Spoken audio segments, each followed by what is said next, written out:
Students, तो आज हम पढ़ते हैं डिस्टेंस टाइम ग्राफ के बारे में कि डिस्टेंस टाइम ग्राफ क्या होता है। डिस्टेंस टाइम ग्राफ की तरफ आते हैं।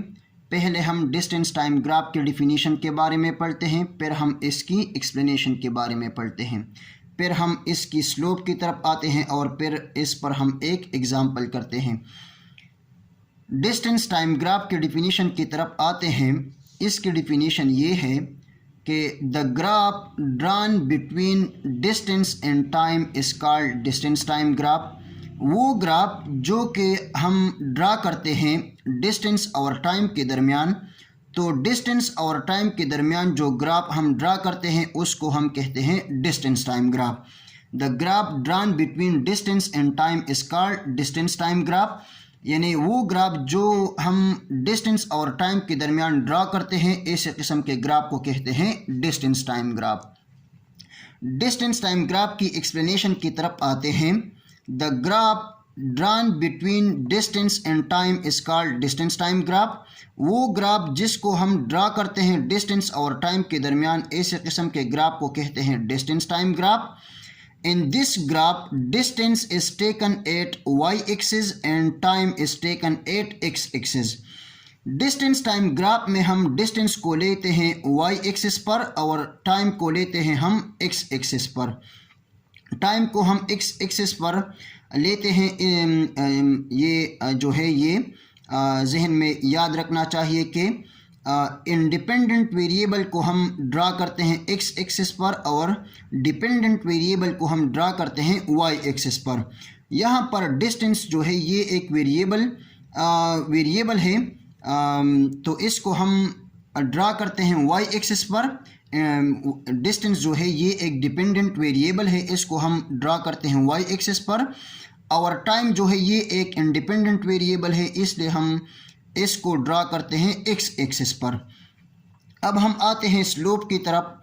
Slope of distance time graph represent speed, यानी डिस्टेंस और टाइम के दरमियान जब हम ग्राफ को ड्रा करते हैं उस ग्राफ का जो स्लोप आता है वो बराबर होगा स्पीड के।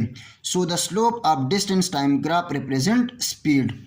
डायग्राम में अगर हम देखें तो ये एक्स एक्सिस पर हमने टाइम को लिया हुआ है और y एक्सिस पर हमने डिस्टेंस को लिया हुआ है।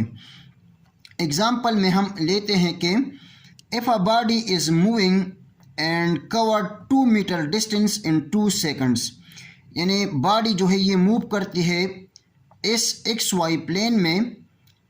बॉडी जो है ये 2 मीटर डिस्टेंस कवर करती है, 2 मीटर डिस्टेंस कवर करती है। और कितने टाइम में ये 2 मीटर डिस्टेंस कवर करती है? 2 सेकंड टाइम में। तो बॉडी जो है ये मूव करती है और 2 मीटर डिस्टेंस को ये कवर करता है 2 सेकंड टाइम में।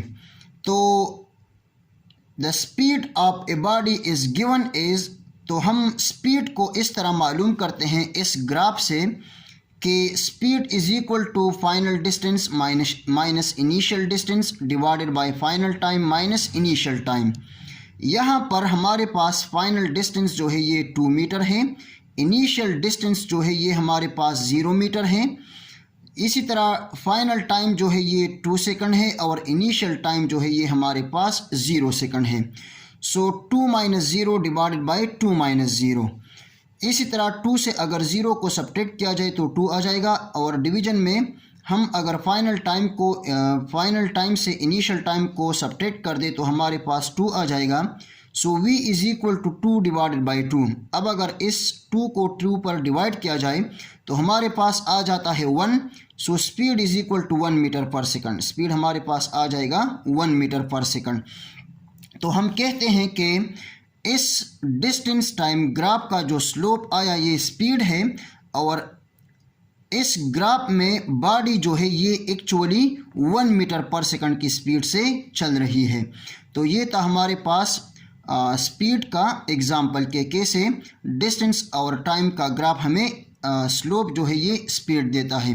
तो ये था स्पीड के ऊपर एग्जाम्पल, यानी स्लोप जो है ये स्पीड के बराबर है किस तरह हम स्पीड को मालूम करेंगे, ये हमारे पास एक मैंने यहाँ पर एक एग्ज़ाम्पल लिया हुआ है जिसकी मदद से हम मालूम कर सकते हैं इस ग्राफ के स्लोप को, यानी स्पीड को। स्लोप जो है ये स्पीड के बराबर है। तो हम स्पीड को अगर मालूम करें तो हम कहेंगे कि ये इस ग्राफ का जो है ये स्पीड है, या आप ये कह सकते हैं कि ये इस ग्राफ का स्लोप है। So thank you very much and all the very best of luck.